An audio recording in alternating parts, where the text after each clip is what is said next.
Shalom Bapak Ibu yang terkasih dalam nama Tuhan Yesus. Shalom. Jumpa lagi pada hari ini dalam ibadah kita pada hari ini. Puji Tuhan, dengan kesehatan, kekuatan yang Tuhan berikan, kembali kita akan menikmati berkat Tuhan melalui ibadah dan kebenaran firman Tuhan yang akan disampaikan oleh hamba-Nya.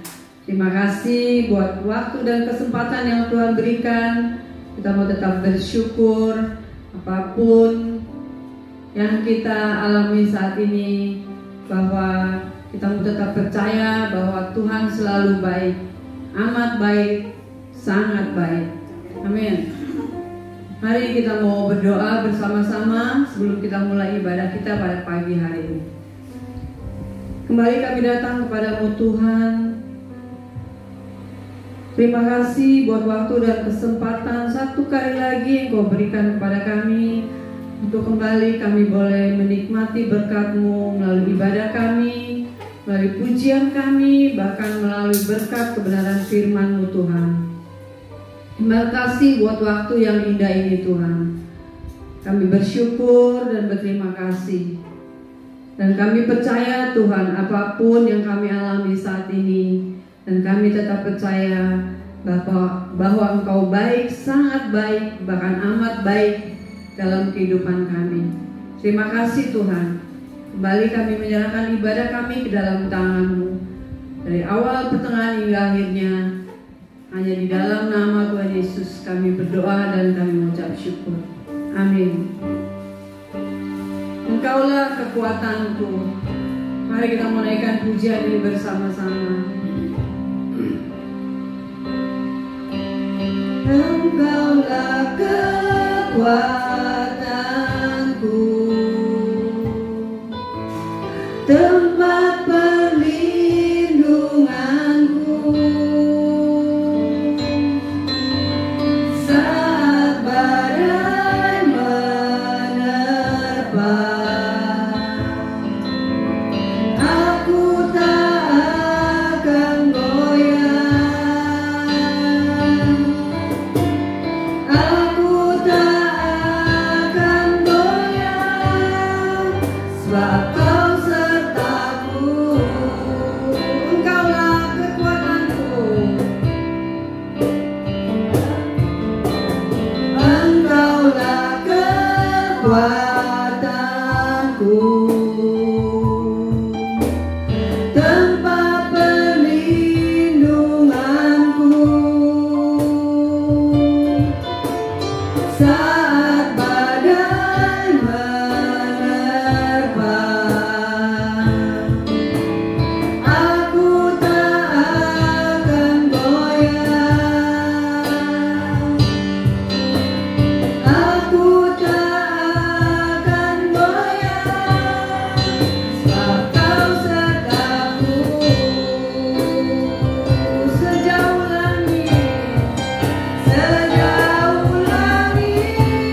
Engkau tempat perlindungan kami, Engkau kekuatan kami, sukacita kami. Terima kasih Bapa. Di dalam tangan-Mu kami percaya ada pengharapan. Di dalam tangan-Mu ada kesembuhan, dan di dalam tangan-Mu ada sukacita yang besar. Terima kasih Bapa. Terima kasih Yesus. Kembali mari kita menaikkan pujian dengan hati bersyukur, masuki hadirat-Mu.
Sampai hari ini kebaikannya yang pasti selalu ada dalam kehidupan kita. Amin. Mari setelah kita menaikkan pujian kita, tiba saatnya kita akan mendengarkan firman Tuhan yang akan disampaikan oleh hambanya. Kembali kita menaikkan pujian kita. Saat ku tak melihat jalanmu, biar kita mau tetap yakin, walaupun kita tidak mengerti jalan-jalan Tuhan, rencana Tuhan dalam kehidupan kita, tetapi satu hal yang kita mau yakini, kita mau tetap percaya bahwa tangannya selalu ada, mau menopang kita dan mau menolong kita.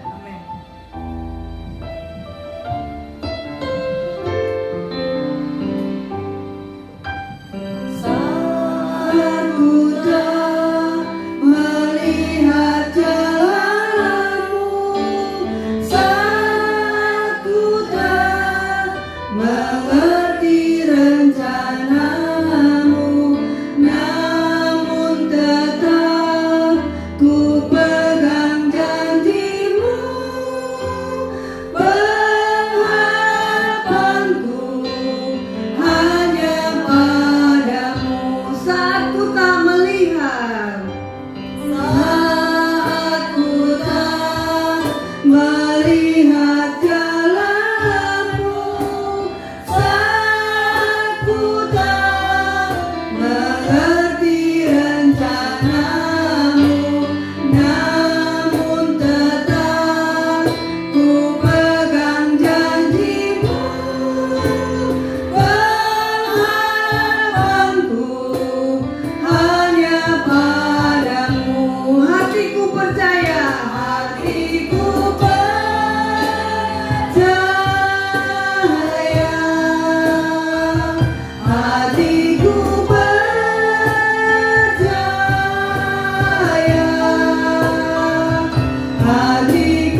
Mari kita sama-sama berdoa. Bapa di dalam surga, terima kasih kami masih bisa beribadah, kami masih bisa memuji menyembah Tuhan, kami masih bisa mendengarkan firman-Mu. Biarlah di tengah pandemi yang masih berlangsung ini, kami percaya Roh Kudus-Mu menjadi kekuatan bagi kami, terutama ketika kami sudah memperingati hari turunnya Roh Kudus 31 Mei kemarin. Dan saat ini kami merayakan, mengikuti perjamuan kudus-Mu ya Tuhan. Biarlah firman-Mu menegur kami, menguatkan kami, menopang hidup kami sebelum kami menikmati perjamuan kudus kami. Terima kasih Tuhan. Mari Roh Kudus berkaryalah di dalam hati kami, di dalam pikiran kami, dan mengubahkan hidup kami. Hanya di dalam nama Yesus kami berdoa dan bersyukur. Yang percaya bersama kita katakan amin. Shalom Bapak Ibu Saudara, kembali bersama dengan saya. Kita sudah tiba di minggu pertama dari bulan Juni. Rasanya sudah begitu lama kita tidak bertemu. Sabar ya Bapak Ibu Saudara, dan tetap berdoa supaya semuanya bisa beraktivitas seperti sedia kala. Walaupun katanya nanti kehidupan kita tidak normal, tetapi menjadi new normal. Dan mulai sekarang sudah ada yang koleksi face shield, sudah ada yang koleksi masker, dan seterusnya. Nah, kita tetap kuat, kita tetap teguh, kita tetap bisa tetap melangkah dan tetap tegak berdiri. Itu salah satunya karena karya daripada Roh Kudus. Kemarin 31 Mei kita sudah memperingati hari turunnya Roh Kudus 2000 sekian tahun yang lalu. Dan kita percaya karyanya tidak pernah berhenti sampai hari ini. Yuk kita buka dulu dari Yohanes 16 ayat yang keempat sampai yang ke-15. Yohanes 16 ayat yang keempat sampai yang ke-15. Saya akan bacakan bagi kita semua. Bapak Ibu Saudara bisa tetap mengikuti dengan membuka Alkitab masing-masing di rumah. Pekerjaan penghibur. Hal ini tidak kukatakan kepadamu dari semula, karena selama ini aku masih bersama-sama dengan kamu. Tetapi sekarang aku pergi kepada Dia yang telah mengutus aku, dan tiada seorang pun di antara kamu yang bertanya kepadaku, kemana engkau pergi? Tetapi karena aku mengatakan hal itu kepadamu, sebab itu hatimu berduka cita. Namun benar yang aku katakan ini kepadamu adalah lebih berguna bagi kamu jika aku pergi. Sebab jikalau aku tidak pergi, penghibur itu tidak akan datang kepadamu. Tetapi jikalau aku pergi, aku akan mengutus Dia kepadamu. Dan kalau Ia datang, Ia akan menginsafkan dunia akan dosa, kebenaran, dan penghakiman. Akan dosa karena mereka tetap tidak percaya kepadaku, akan kebenaran karena aku pergi kepada Bapa dan kamu tidak akan melihat aku lagi. Akan penghakiman karena penguasa dunia ini telah dihukum. Masih banyak hal yang harus kukatakan kepadamu, tetapi sekarang kamu belum dapat menanggungnya. Tetapi apabila Ia datang, yaitu Roh kebenaran, Ia akan memimpin kamu ke dalam seluruh kebenaran. Sebab Ia tidak akan berkata-kata dari dirinya sendiri, tetapi segala sesuatu yang didengarnya, itulah yang akan dikatakannya. Dan Ia akan memberitakan kepadamu hal-hal yang akan datang. Ia akan memuliakan aku, sebab Ia akan memberitakan kepadamu apa yang diterimanya daripadaku. Segala sesuatu yang Bapa punya adalah aku punya. Sebab itu aku berkata, Ia akan memberitakan kepadamu apa yang diterimanya daripadaku. Bapak Ibu Saudara, pada tahun 1960 ada dua orang ilmuwan dari Universitas Michigan Amerika, yakni Dr. Aaron dan Dr. Human, psikolog dan periset. Mereka memulai suatu pengujian longitudinal terhadap 800 anak usia 8 tahun. Dari hasil kajian tersebut, mereka mendapati bahwa anak-anak yang berjam-jam setiap harinya menonton film-film bertema kekerasan melalui televisi ternyata punya kecenderungan yang lebih agresif di ruang kelas, di tempat bermain, di dalam masyarakat. Setelah kecenderungan ini 4 kali lebih agresif daripada anak-anak yang tidak melakukan hal tersebut. Setelah usia 11 sampai 22 tahun, kedua peneliti itu kembali menemukan bahwa anak-anak ini telah lebih agresif dibandingkan ketika mereka berusia 8 tahun di awal penelitian dulu. Anak-anak yang agresif ini semakin agresif ketika mencapai usia 19 dan 30 tahun dibandingkan lagi dengan teman-teman mereka yang seusia mereka dan tidak memiliki waktu nonton atau menonton tema-tema yang seperti itu. Anak-anak agresif ini akhirnya menimbulkan masalah yang lebih parah di dalam masyarakat seperti KDRT, kriminalitas, pelanggaran-pelanggaran lalu lintas, pelanggaran-pelanggaran hukum dan seterusnya. Kita tahu TV memang sebuah benda elektronik yang diciptakan oleh manusia pada abad yang ke-19.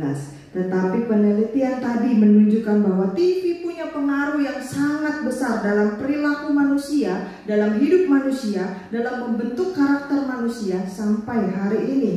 Tapi jangan khawatir Bapak Ibu Saudara, ada kuasa yang jauh lebih besar pengaruhnya, lebih dahsyat daripada sekedar TV alat elektronik tersebut. Kuasa itu berasal dari Roh Kudus yang telah kita peringati kemarin, turun 2000 tahun sekian yang lalu pada tanggal 31 Mei kemarin. Nah, melihat dahsyat dan hebatnya karya Roh Kudus itu, kita yakin bahwa Roh Kudus yang telah dicurahkan itu masih terus bekerja sampai hari ini. Ngapain pekerjaannya? Melakukan kehendak Bapa yang mengutus Dia. Tugas apa sih yang Bapak berikan kepada Roh Kudus? Nah, melalui perikop yang tadi sudah kita baca, kita bisa menemukan setidaknya 3 hal yang dilakukan Roh Kudus dari sejak Dia diturunkan ke dalam dunia ini. Yang pertama di ayat yang ke-8b sampai ayat yang ke-9, Roh Kudus itu menyadarkan dunia akan dosa. Sejarah mencatat bahwa Rasul Yohanes, anak Zebedeus yang menulis Injil Yohanes ini, sedang berada di kota Efesus ketika dia menuliskan Injil ini. Suatu kota di mana orang-orang Yahudi perantauan dan orang-orang Kristen non-Yahudi pada waktu itu berlatar belakang Helenis, yaitu orang Yahudi yang berbudaya Yunani. Mereka tinggal bersama-sama. Nah, kalau kita perhatikan, tulisan Yohanes ini menjelaskan kepada kita yang membaca tentang Yesus adalah Mesias dan anak Allah. Nah, makanya kalau kita baca keseluruhan kitab Yohanes ini, itu akan mendapati tema-tema yang selalu memberikan gambaran tentang relasi anak dengan Bapa. Semuanya bertujuan supaya kita yang baca kitab Yohanes ini mengerti tentang relasi tersebut dan kemudian diarahkan kepada konsep Tritunggal. Nah, selain itu kita juga melihat bahwa Yohanes menggunakan filsafat untuk menjelaskan konsepnya tersebut. Mungkin karena waktu itu masyarakat sudah banyak dipengaruhi oleh filsafat yang berkembang. Salah satunya adalah Gnostisisme. Apa itu Gnostisisme?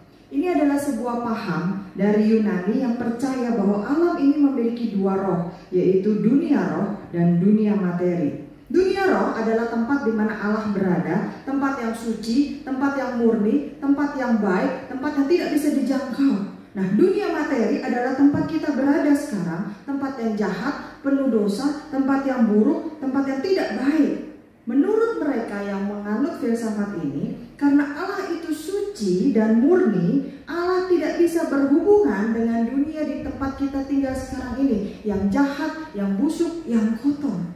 Keselamatan tidak ada di dalam dunia ini dan tidak bisa berhubungan dengan dunia ini. Harapan terbaik adalah seseorang bisa meloloskan dirinya dengan usahanya sendiri ke dunia roh untuk menemukan kebahagiaan sejati. Nah, Bapak Ibu Saudara, dengan latar belakang seperti ini tidak heran kalau saat itu sering dijumpai orang-orang yang kehidupannya itu ekstrim. Misalnya orang-orang yang bertapa, semedi ketat, menyiksa diri, melepaskan diri dari ikatan dunia materi supaya dia bisa meloloskan diri ke dunia roh. Nah, ajaran-ajaran seperti ini membutakan mata manusia, masyarakat pada waktu itu, sehingga tidak heran ketika Injil diberitakan mereka langsung menolak. Mereka tidak percaya bahwa ada karya Kristus yang bisa hadir di dalam hidup mereka, ada keselamatan yang bisa menjangkau hidup mereka. Makanya Rasul Yohanes menulis Injil ini dengan harapan bahwa mereka bisa mengerti tentang kebenaran-kebenaran Allah dan mempercayainya. Dalam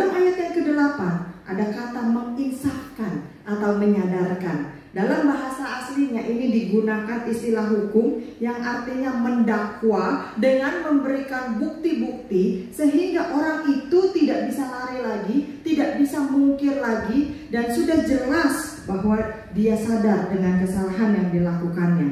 Nah, istilah ini yang dipakai oleh Rasul Yohanes untuk menjelaskan kita bahwa Roh Kudus tidak hanya mendakwa manusia, tetapi dia membuat manusia berdosa itu tidak bisa mungkir, tidak bisa mengelak dari kesalahannya di hadapan Allah. Karena ada buktinya, karena ada faktanya. Roh Kudus membuat manusia yang berdosa itu akhirnya sadar dia berdosa, melihat kesalahannya, lalu dia menjadi malu dan berteriak memohon pertolongan kepada Allah. Karena hanya Allah satu-satunya yang bisa menolong dia daripada dosa-dosanya. Setelah Tuhan Yesus mengatakan bahwa Roh akan menginsafkan dunia akan dosa di ayat yang ke-9 tadi sudah kita baca, Ia mengatakan karena mereka tetap tidak percaya kepadaku. Nah, ini merupakan hal yang sangat fatal kalau manusia menolak percaya kepada Tuhan Yesus. Fatal, kenapa? Karena dosa artinya memberontak, dosa artinya menyeleweng, dosa artinya menghindar, dosa artinya tidak searah, dosa artinya keluar dari jalur atau standar hukum yang ditetapkan oleh Allah. Dosa juga berarti menolak semua karya Allah dan Kristus, sehingga akhirnya kita tidak bisa dibebaskan dan kita terjebak selama-lamanya menjadi budak dosa. Untunglah syukur kepada Allah, kuasa anak domba dalam kematiannya di kayu salib sebagai korban menghapus dosa saya, Bapak, Ibu, dan Saudara. Roh Kudus menyadarkan kita bahwa kita harus percaya kepada Kristus yang telah menghapuskan dosa-dosa kita dengan darahnya, mengakui di hadapannya bahwa kita manusia tidak bisa menyelamatkan diri kita sendiri dari hukuman dosa. Oleh karena itulah hadir juru selamat di dalam hidup kita. Saya berikan sebuah contoh. Suatu hari di sebuah desa di India ada seorang misionaris. Misionaris ini menceritakan kepada penduduk tentang Kristus, menceritakan tentang Injil, sambil dia menampilkan slide-slide di mana ada Kristus dengan kehidupannya, kelahirannya, sampai kepada kematiannya. Dan ketika tiba di gambar Yesus akan disalib, Yesus disiksa, tiba-tiba seorang penduduk itu maju lalu kemudian berteriak, "Tuhan, turunlah, seharusnya aku yang digantung di kayu salib itu, bukan engkau." Dia maju menghampiri layar dan langsung bersujud sambil berteriak seperti itu dengan air mata bercucuran. Siapa yang mampu memberikan kesadaran kepada manusia seperti itu?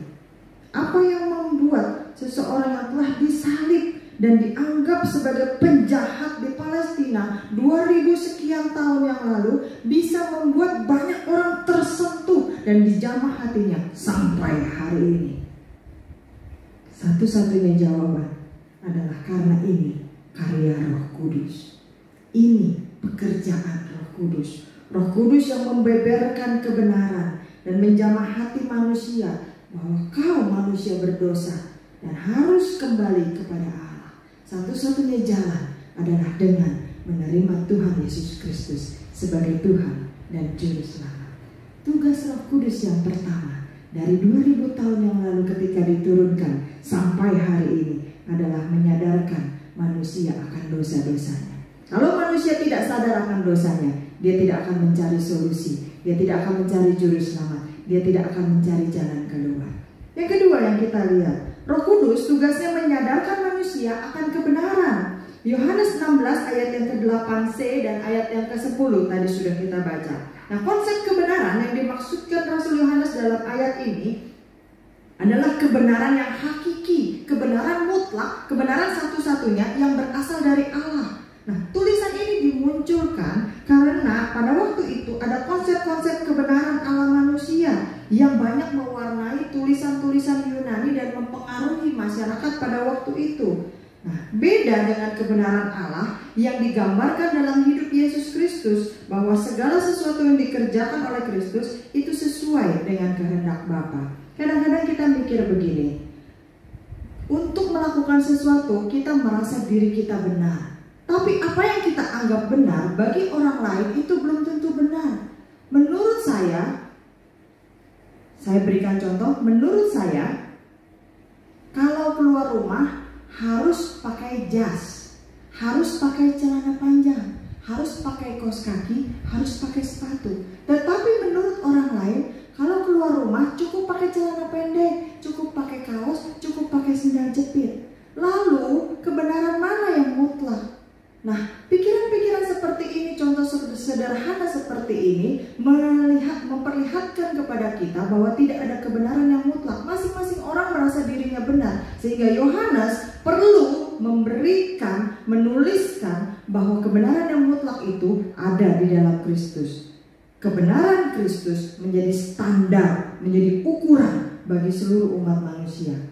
Kata-kata "aku pergi kepada Bapa" menjelaskan bahwa melalui peristiwa kebangkitannya, Yesus membuktikan bahwa dia benar-benar anak Allah. Kebangkitan dan kenaikan ke surga menunjukkan bahwa dia benar-benar telah mengalahkan kuasa maut. Kematian, kebangkitan, kenaikan Kristus membuat kita orang-orang berdosa dibenarkan, sehingga kita dilayakkan untuk berdiri di hadapan Allah sebagai orang-orang benar. Nah, Roh Kuduslah yang melakukan tugas ini, menyadarkan kita bahwa bukan diri kita yang benar, bukan orang lain yang benar, bukan standar yang lain yang benar, bukan ukuran lain yang kita pakai, tapi satu-satunya kebenaran adalah kebenaran dari Allah dalam firman-Nya. Ini yang Roh Kudus lakukan, menyadarkan kita bahwa tentang kebenaran Allah. Ketika kita mendapati diri kita sebagai orang berdosa, banyak kesalahan, kita mendengarkan firman Tuhan, kita membaca firman Tuhan, kita merenungkan firman Tuhan, lalu kita sadar bahwa kita salah dan Allah yang benar, kita sadar kita tidak berjalan sesuai dengan firman Tuhan, kita harus kembali kepada firman Tuhan. Itu hasil karya Roh Kudus. Yang terakhir, Bapak Ibu Saudara, Roh Kudus menyadarkan dunia akan penghakiman. Yohanes 16 ayat 8d dan ayat yang ke-11. Pemakaian frasa Yesus tidak datang untuk menghakimi dan frasa Yesus datang untuk menghakimi ini seringkali membingungkan bagi yang membacanya. Jadi yang mana? Namun intinya berita ini adalah suatu pernyataan bahwa misi Tuhan Yesus ke dunia ini adalah misi penyelamatan, rescue. Dia mati di kayu salib untuk mendatangkan keselamatan, dan kematiannya itu sudah direncanakan sejak awal. Yesus tahu dia akan disiksa, Yesus tahu dia harus turun ke dalam dunia untuk mati, tahu. Tetapi keselamatan itu tidak otomatis. Yesus sudah mati di atas kayu salib, ya. Dia sudah menyediakannya di hadapan kita. Tapi kita juga perlu melakukan bagian kita. Kita perlu bergerak untuk maju. Kita perlu untuk melakukan apa yang harus kita lakukan. Karena dalam Yohanes 3 ayat 18 berkata, barang siapa tidak percaya, dia berada di bawah hukuman, sebab ia tidak percaya kepada nama Anak Tunggal Allah. Jadi apa yang harus kita lakukan? Keselamatan sudah diberikan oleh Yesus, keselamatan sudah disediakan oleh Yesus. Kita lakukan bagian kita, percaya. Menerima Yesus sebagai Tuhan dan Juru Selamat satu-satunya. Keselamatan tidak otomatis. Ada bagian yang Yesus kerjakan, ada bagian yang kita kerjakan. Nah, penghakiman adalah sisi sebaliknya dari keselamatan. Kristus mati untuk mendatangkan keselamatan sehingga manusia terbebas dari hukuman ketika berada di depan pengadilan Allah. Tetapi natur manusia yang hidup di bawah kuasa dosa tidak mau mempercayai Kristus. Lebih suka pakai cara sendiri, lebih suka hidup dengan gaya sendiri, lebih suka mengikuti aturan sendiri. Padahal cara yang kita lakukan, pola pikir yang kita lakukan, perasaan yang kita rasa, rencana yang kita buat, semuanya itu sudah tercemar oleh dosa. Dan ujung-ujungnya, diakui atau tidak, disadari atau tidak, semuanya hanya untuk kepentingan diri kita sendiri, kesombongan diri kita sendiri, dan membenarkan diri sendiri. Akibatnya kita menjadi sulit untuk menerima perubahan-perubahan yang ditawarkan oleh Injil Kristus. Nah, ketika manusia menolak untuk percaya, menolak untuk tunduk kepada tawaran Kristus, menolak untuk mengikuti firman Tuhan, apalagi menolak untuk percaya dan menerima Yesus Kristus sebagai Tuhan dan Juru Selamat, berarti hukuman sudah menanti. Penghakiman yang diikuti dengan hukuman Allah tidak main-main, Bapak Ibu Saudara, karena ini sifatnya kekal, selama-lamanya, tidak ada batas waktu. Kita social distancing, kita PSBB segala macam, katanya masih ada batas waktunya. Kita nggak bisa kumpul ibadah, masih ada batas waktunya. Kita nggak bisa ke mall, masih ada batas waktunya. Tetapi ketika pengadilan Allah itu turun di dalam hidup kita, saat itu dunia berakhir, dan setelah itu sanksi yang dijatuhkan berlaku kekal untuk selama-lamanya. Iblis sang penguasa dunia menolak untuk tunduk kepada otoritas Allah. Tidak berarti dia kebal terhadap penghakiman Allah. Tidak, justru penghakiman itu pertama-tama ditujukan kepada iblis, seperti yang tadi kita baca dalam ayat yang ke-11. Fakta menunjukkan bahwa kuasa iblis telah dikalahkan. Di mana? Di salib Kristus. Lalu di mana lagi? Ketika Yesus itu bangkit. Baik iblis maupun pengikutnya akan menghadapi penghakiman dan penghukuman kekal daripada Allah. Karya Roh Kuduslah yang membuat kita bisa dicelikkan matanya terhadap fakta bahwa akan ada penghakiman, akan ada penghukuman. Supaya apa? Supaya kita manusia bisa mengerti bahwa penghakiman ini serius loh. Penghakiman ini bukan kisah semata-mata loh. Penghakiman ini bukan buat nakut-nakutin loh. Penghakiman ini benar-benar nanti terjadi untuk semua dosa-dosa dan pelanggaran kita. Dan penghakiman ini berlaku untuk seluruh umat manusia, tua, muda, mau nenek moyang kita, kakek moyang kita, mau kita tinggal di negara manapun, semuanya berlaku tanpa kecuali. Setiap manusia tidak akan luput dari penghakiman tersebut. Nah, karya Roh Kudus menyadarkan kita, hei, nanti akan ada penghakiman. Hei, kamu harus bertanggung jawab dengan hidupmu. Hei, hidupmu itu tidak akan lolos dari hukuman Allah. Kamu perlu juru selamat. Ini karya Roh Kudus. Roh Kudus tidak akan berhenti mengungkapkan fakta tentang dosa kita, ketidakbenaran kita, dan nanti kita akan dihakimi sebagai manusia berdosa. Makanya dari sekarang, kalau dia menyatakan dosa-dosa kita, dia mendorong kita untuk percaya dan tunduk pada kebenaran Kristus, taatilah pimpinan Roh Kudus. Kalau hati kita digerakkan untuk mulai baca Alkitab, mulailah sekarang. Kalau hati kita mulai digerakkan untuk mendekatkan diri kepada Tuhan, mulai sekarang. Jangan tunggu nanti deh, kalau gereja udah buka, udah kumpul lagi, telat mungkin.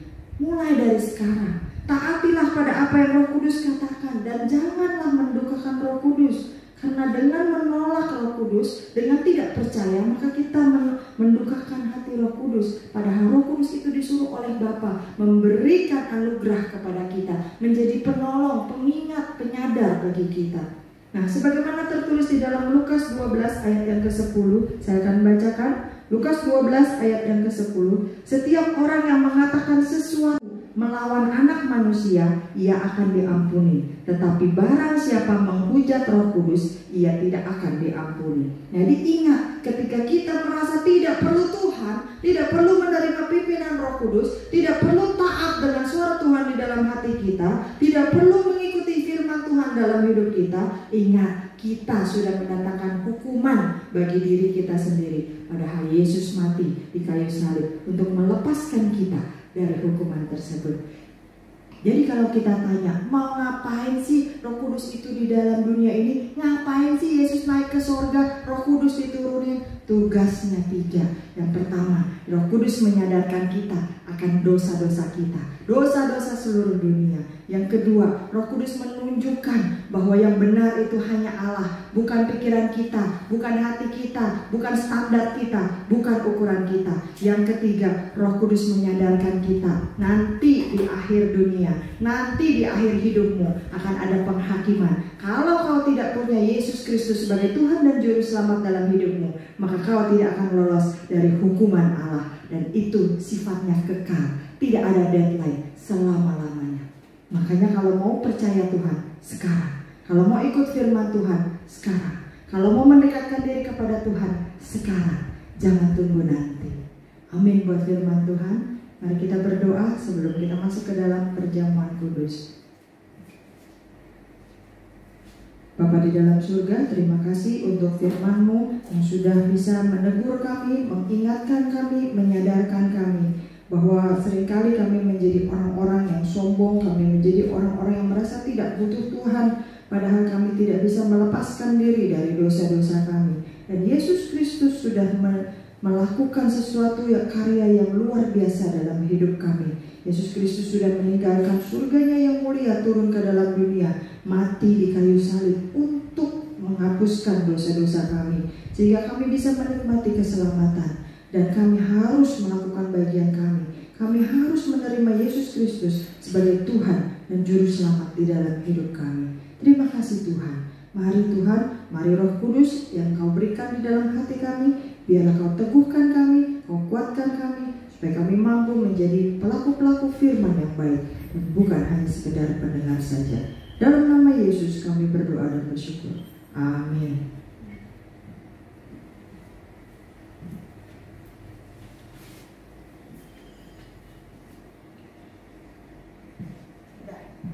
Mari kita sama-sama berdoa. Tuhan Yesus, kami bersyukur dan berterima kasih. Hari ini Tuhan berikan kami kesempatan untuk makan, minum sehidangan bersama dengan Tuhan. Ini kembali mengingatkan kepada kami akan kematian-Mu 2000 tahun yang lalu di kayu salib. Engkau mati karena Engkau ingin menebus dosa kami. Engkau mati karena Engkau ingin menghapus segala dosa kami. Terima kasih Tuhan buat pengorbanan-Mu. Terima kasih Tuhan karena Engkau memperdamaikan kami dengan Allah Bapa. Terima kasih Tuhan, terima kasih Bapa untuk darah-Mu Tuhan. Engkau juga yang akan mengampuni segala dosa dan kesalahan kami Tuhan. Terima kasih Bapa. Dalam nama Yesus kami berdoa dan bersyukur. Haleluya. Amin. Apa kata Alkitab tentang perjamuan kudus? Perjamuan kudus dilakukan berdasarkan perintah ilahi yang langsung diberikan Tuhan Yesus sendiri. Sedemikian pentingnya perjamuan kudus bagi kehidupan orang percaya, sehingga gereja sangat mengharapkan semua orang yang mengambil bagian dalam perjamuan kudus ini telah mengerti makna dan arti yang terkandung di dalamnya. Pentingnya perjamuan kudus bagi kita. Perjamuan kudus penting bagi kita bukan sekedar untuk kesembuhan jasmani, tetapi lebih daripada itu untuk pembentukan kerohanian kita. Apa artinya jasmani kuat, jasmani sembuh, tetapi jiwa binasa? Oleh karena itu penting jika kita makan dan minum tubuh dan darah Kristus dalam perjamuan, sebab itu merupakan momentum di mana kita menjadi satu dengan Yesus Kristus. Sehingga darah Yesus menyucikan kita dari segala dosa. Darah Yesus memutuskan kita dari segala kutuk-kutuk. Darah Yesus menghancurkan segala kekuatan iblis.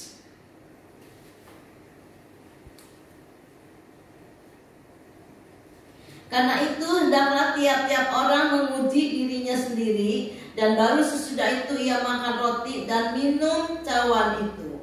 Karena barang siapa makan dan minum tanpa mengakui tubuh Tuhan, ia mendatangkan hukuman atas dirinya.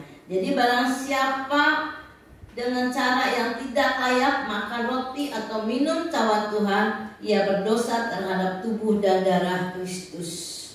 Angkat tubuh Kristus lebih tinggi dari kepala kita. Dan ketika mereka sedang makan, Yesus mengambil roti, mengucap berkat, memecah-mecahkannya, lalu memberikannya kepada murid-muridnya dan berkata, "Ambillah, makanlah, inilah tubuhku." Kita makan bersama-sama dalam nama Tuhan Yesus.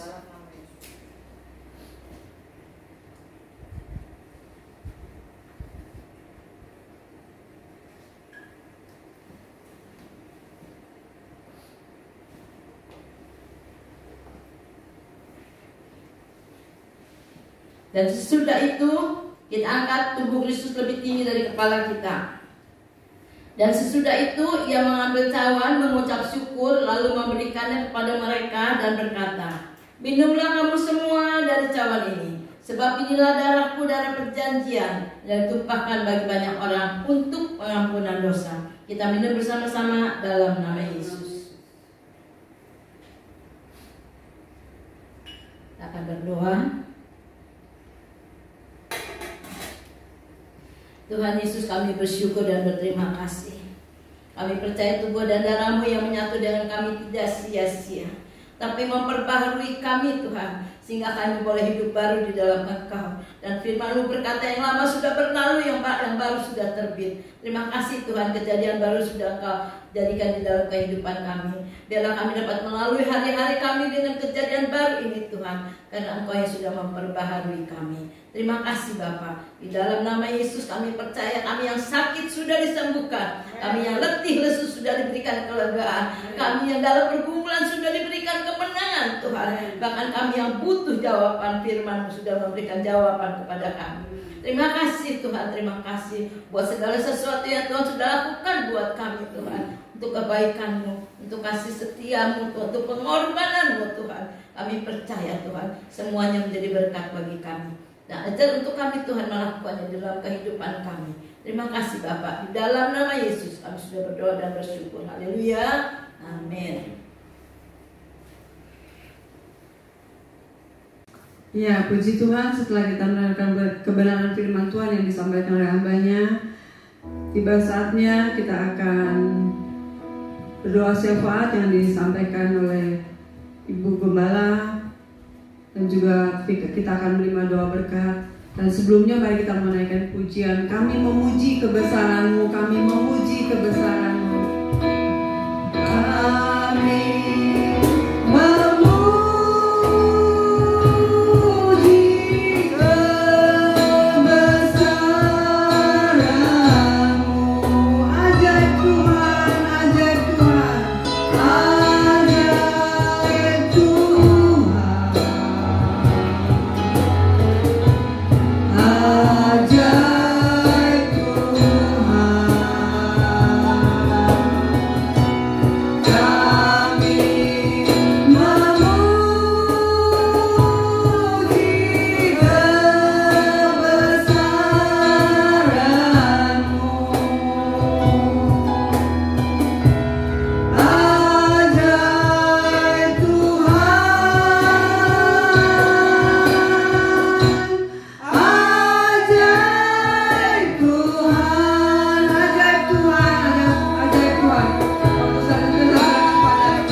dalam doa.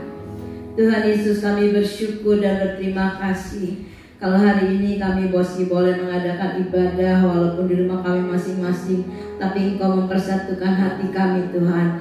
Itu sebabnya saat ini kami ingin menaikkan doa syafaat Tuhan bagi saudara-saudara kami, terutama jemaat di Alberta. Mungkin di antara mereka ada yang sedang sakit Tuhan, ada yang sedang bergumul. Biarlah Tuhan yang menolong mereka, Tuhan melawat, Tuhan menyembuhkan, Tuhan memulihkan keadaan mereka ya Tuhan. Kau juga yang memberikan kesehatan kepada mereka Tuhan. Bagi yang di PHK Tuhan berkenaan dengan COVID-19 ini, biarlah Tuhan tolong Tuhan. Mereka tidak punya apa-apa Tuhan. Itu sebabnya Tuhan, biarlah mereka datang di hadapan-Mu, menyembah-Mu, memuji-Mu, memuliakan-Mu. Mereka sujud di hadapan-Mu karena Engkau yang dapat memberikan jalan keluar bagi mereka. Tuhan, yang usaha-usaha mereka ditutup, toko-toko mereka juga ditutup, kantor-kantor mereka ditutup. Tuhan, Kau tolong Tuhan, berikan kekuatan pada mereka, berikan hikmat apa yang harus mereka lakukan Tuhan, supaya mereka jangan patah semangat, supaya mereka tidak undur daripada Engkau Tuhan. Tetapi dengan keadaan seperti ini mereka lebih mendekatkan diri kepadamu Tuhan, karena hanya Engkau yang dapat menolong mereka, hanya Engkau yang dapat memberikan kekuatan dan jalan keluar pada mereka Tuhan. Tuhan, saat ini juga kami berdoa untuk saudara-saudara kami yang positif COVID-19 Tuhan, yang sedang terbaring di rumah sakit Tuhan. Engkau melihat mereka Tuhan, Kau melawat mereka Tuhan. Bahkan Kau tolong berikan kekuatan, kesembuhan, damai sejahtera-Mu ada di dalam hati mereka Tuhan. Bahkan sukacita-Mu Kau penuhi hati mereka Tuhan. sehingga walaupun dalam keadaan positif COVID-19 mereka boleh tetap bahagia Tuhan, bersyukur dengan apa yang terjadi di dalam kehidupan mereka, karena sesuai dengan firman-Mu yang berkata, sekali-kali Engkau tidak pernah membiarkan mereka sendirian, dan sekali-kali Engkau tidak pernah meninggalkan mereka sendirian Tuhan. Dalam keadaan apapun Engkau tetap menyertainya Tuhan. Bahkan Engkau meminta untuk mereka menyerahkan segala kekhawatiran-Mu kepadanya Tuhan, karena Engkau Tuhan yang memperhatikan mereka Tuhan, karena Engkau Tuhan yang mempedulikan mereka Tuhan. Kami bersyukur Tuhan punya Allah yang penuh pengertian, punya Allah yang peduli akan umatnya Tuhan. Mari Roh Kudus Kau jamah mereka Tuhan, terutama juga para medis Tuhan, para dokter, para perawat Tuhan, sukarelawan dan juga simpatisan Tuhan. Tolong tutup bungkus mereka dengan kuasa darah-Mu Tuhan, sehingga mereka dijauhkan dari infeksi Tuhan, dan mereka dapat menolong, mereka dapat merawat Tuhan, mereka dapat membantu saudara-saudara kami yang sedang sakit Tuhan. Terima kasih Bapak, berikan kerelaan di dalam hati mereka, berikan belas kasihan-Mu Tuhan, sehingga apa yang mereka perbuat boleh menjadi berkat bagi kami semua. Terima kasih Tuhan, terima kasih untuk anak-anak kami yang kuliah, untuk anak-anak kami yang sekolah. Mereka masih bisa belajar Tuhan walaupun dalam jarak jauh. Itu sebabnya Tuhan, biar kesempatan ini mereka tetap pakai untuk menuntut ilmu Tuhan. Terima kasih Bapak, setiap kesempatan yang Tuhan berikan. Tuhan, kami berdoa juga untuk ibu-ibu yang harus mengajari anak-anak. Biar Tuhan berikan hikmat, Tuhan berikan akal budi, sehingga ibu-ibu ini dapat mengajari anak-anaknya, dapat mengurus rumah tangga Tuhan, dapat mengerjakan yang lainnya, tugas yang harus dia kerjakan Tuhan. Engkau yang menolong, Kau berikan kekuatan juga Tuhan, Kau berikan juga jalan keluar Tuhan. Terima kasih Bapak, terima kasih. Kami tidak lupa berdoa untuk Presiden kami Bapak Joko Widodo Tuhan, Presiden yang Tuhan pilih, Presiden yang Tuhan tentukan. Apa yang Tuhan pilih, apa yang tentukan, kami percaya tidak pernah salah Tuhan. Itu sebabnya Kau berikan dia hikmat, akal budi Tuhan, bersama para menteri yang menyertainya. Apa yang harus mereka lakukan, apa yang mereka harus perbuat Tuhan dalam keadaan seperti ini. Kau lihat kepada begitu berat Tuhan, tolong dia Tuhan, kuatkan dia Tuhan, mampukan dia Tuhan untuk menghadapi semua ini Tuhan. Terima kasih Bapak, kami anak-anak-Mu di Indonesia ini minoritas Tuhan, tetapi kami percaya kalau kami bersatu hati menyebut nama-Mu, bersatu hati menyeru kepada Tuhan Yesus, Engkau tidak tinggal diam Tuhan, tetapi Engkau menolong kami Tuhan. Sebabnya kami percaya Tuhan, firman-Mu yang ditaruh di beberapa titik di Indonesia juga sama di Jakarta Tuhan, tidak sia-sia Tuhan. Kami percaya setiap yang melihat, setiap yang membaca, hatinya boleh digerakkan untuk percaya kepada Tuhan, untuk berbalik kepada Tuhan Bapa, karena firman yang ditabur tidak akan sia-sia, tidak akan kembali dengan hampa Tuhan. Tetapi kami percaya firman-Mu jadi berkat, sehingga banyak jiwa-jiwa diselamatkan Tuhan. Terima kasih Bapak, terima kasih. Kami menyerahkan semuanya dalam tangan-Mu, juga para aparat Tuhan, baik polisi Tuhan, RT RW Tuhan, juga kelurahan, biarlah Tuhan pakai mereka untuk dapat menolong kami memberantas COVID-19 ini Tuhan. Kami yang ada di rumah Tuhan, yang dirumahkan juga berikan kami kesabaran Tuhan untuk melakukan semua ini demi kebaikan kami bersama. Terima kasih Tuhan, ajari untuk kami patuh dengan apa yang dikatakan oleh pemerintah kami Tuhan, supaya kami dapat bekerja sama di dalam menanggulangi COVID-19 ini. Terima kasih Tuhan. Kami berdoa juga untuk rumah-rumah ibadah Tuhan, untuk gereja dan yang lain-lainnya Tuhan. Kau lihat mereka Tuhan, tidak bisa digunakan lagi Tuhan, tetapi kami percaya Tuhan, Tuhan tidak tinggal diam. Pada waktu yang tepat Tuhan, kami boleh kembali beribadah di rumah-Mu masing-masing Tuhan. Terima kasih Tuhan, berikan kekuatan kepada hamba-hamba-Mu yang sekarang tidak bisa melayani Tuhan, yang kebanyakan mereka berdiam diri di rumah bersama keluarga mereka. Biarlah yang mereka pakai Tuhan untuk diam di rumah ini bersatu dengan keluarga mereka, untuk dapat saling mengasihi, saling membantu Tuhan, sehingga mereka boleh mengadakan mesbah keluarga bersama Tuhan. Terima kasih Bapak, terima kasih. Kami menyerahkan seluruh doa ini ke dalam tangan-Mu. Hanya di dalam nama Yesus kami sudah berdoa dan bersyukur. Haleluya, amin. Saudara-saudaraku yang terkasih di dalam Tuhan Yesus Kristus, pulanglah dan terimalah berkat Tuhan. Turunlah kiranya atas saudara-saudara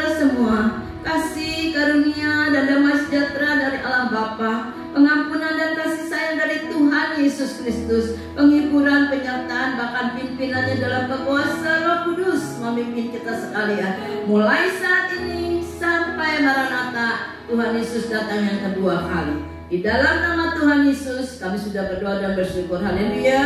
Amin.